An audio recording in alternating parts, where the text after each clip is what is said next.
다음으로 살펴볼 이야기는 중동 지역의 대표적인 방산 분석 매체에서 다룬 이슈입니다. 택티컬 리포트의 이야기인데요. 사우디 정부가 LIG 넥스원과 한국산 유도 로켓, 이른바 비공이라고 하죠. 현지 생산과 대규모 투자 논의를 하고 있다는 소식이 전해졌습니다. 어제 방산주 가운데서 가장 눈에 띈 종목이 LIG 넥스원이었어요. 무려 8%가 넘게 올랐네요. 예, 그렇습니다. 어저께 방산 전체 종목이 많이 올랐는데 네. LIG 넥스원이 유독 이제 대장주, 적어도 하루 동안은 대장주 역할을 했습니다. 그래서 8% 넘게 상승을 했고 8.3% 상승했고 하나 에어로스페이스가 7.92%, 8% 정도이고 그다음에 현대 롯데미 4.2%, 한국항공우주 카이가 5% 정도 상승했습니다. 그래서 5%도 뭐 적은 숫자가 아니죠. 네. 그 정도는 다 상승을 했는데 LIG 넥스원이 8% 넘게 상승한 이유는 좀 전에 이제 말씀하신 결국은 LIG 넥스원의 어떤 비공 에 대해서 사우디 정부가 높이 평가를 하면서 현지 생산을 하려고 한다, 논의 중이다. 이 때문에 사실은 LIG 넥스원이 다른 방산 종목보다 어저께 압도적으로 높은 상승률을 기록했다라고 분석이 됩니다. 네, 오늘 저희가 살펴보는 기사가 이제 택티컬 리포트의 보도인데 사우디 정부와 LIG 넥스원의 대형 투자 논의가 있다는 이야기였어요. 좀 구체적으로 어떤 내용인가요? 예. 그러니까 이미 우리나라에서는 비공이라는 이제 항목으로 네. 이제 생산을 하고 있고 배치가 돼 있고 사우디에는 이미 이제 생산이 돼서 배치가 돼 있습니다. 포니아드라는 이름으로 생산이 돼서 배치가 되는데 포니아드는 무엇이냐면 요즘은 이제 제가 지난번에도 한번 말씀드렸는데 우크라이나 전쟁에서 이미 자폭용 드론 무섭죠. 수중에서 드론이 날아다니고 또 공중에서도 자폭으로 날아다니면서 적에 대해서 이제 위해를 하는 그런 어떤 일이 현저하게 발생하고 있습니다. 그런 자폭용 드론이 날아왔을 때 그걸 갖다가 요격할 수 있는 가장 적합한 이제 방산 체계 무기가 바로 비공입니다. 이 포니아드고 포니아드를 이미 사우디에 배치를 했는데 사우디 입장에서는 괜찮아요, 좋아요. 그러다 보니까 아예 이거를 매번 이제 LIG 넥스원에다 수입을 하기보다는 LIG 넥스원과 협의를 해서 사우디 현지에서 이제 비공 포니아드 생산 시설을 갖다 짓겠다. 그러면 당연히 이제 보다 더 많은 어떤 매출이 보장이 되고 그에 따른 건 단 기술적인 어떤 라이센스도 문제도 있기 때문에 LIG 넥스원 입장에서는 이제 추가로 매출과 주가가 올라갈 수 있는 그런 여지가 만들었다고 볼 수 있습니다.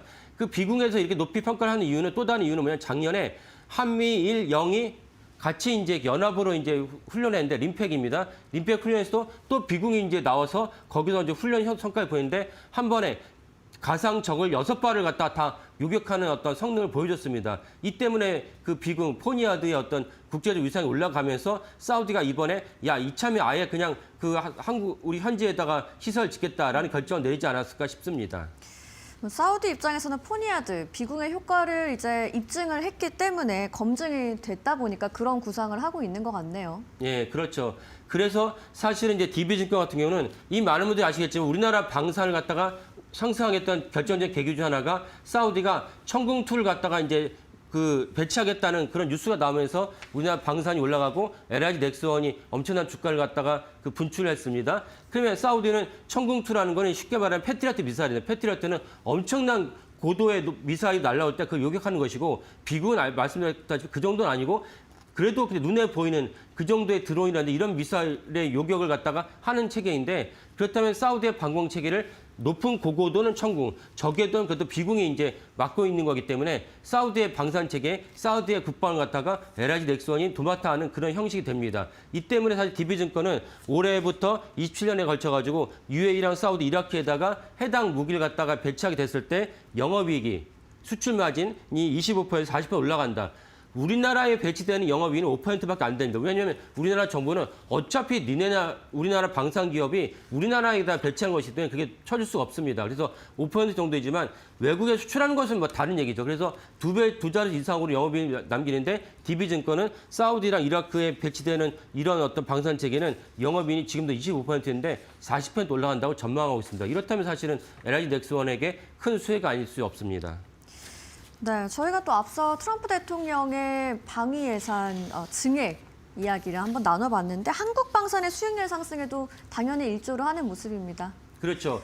워낙 천문학적으로 이제 증액을 요구하고 있고 이 증액이 현실화될 가능성이 높습니다. 왜냐하면 트럼프 대통령이 SNS에 쓴 걸 보면은 이미 벌써 상하원과 아주 치열한 논의를 했다라고 했어요. 그러면 치열한 논의를 했다는 것은 반영될 가능성이 높다. 그래서 거의 2,170조라는 건 정말 천문학적인 수치인데 네. 이 정도로 증액을 한다는 것이 완벽하게 다 100% 될지 모르지만 상당 부분은 될 가능성이 높다라고 봐야겠고 그러면서 또 다르게 주목할 점은 무엇이냐면 트럼프 대통령이 뭐라고 얘기했냐면 기존의 자국의 방산 기업도 있지 않습니까? 근데 방산 기업들이 너무나 많은 자국의 주가를 관리하고 임원들의 스톡 옵션을 주고 이러다 보니까 실제적으로 거기에 니네 임원들에게 수혜를 끼치면서 정지가 우리가 요구하는 시점을 맞추지 못하고 있다. 납품기를 맞추지 못하고 있다. 거기서 질타를 했어요. 그러면 이 두 가지 봤을 때 우리나라 한국 K-디펜스는 납품 기일도 맞출 수 있고 그다음에 적대적소에다가 그 배치할 수 있는 그런 어떤 장점도 있습니다. 그걸 바라봤을 때 K-디펜스가 트럼프 대통령이 요구했던 미국의 천문학적 방산 증여에 대해서 수혜를 입을 가능성이 높지 않나라고 볼 수가 있겠습니다.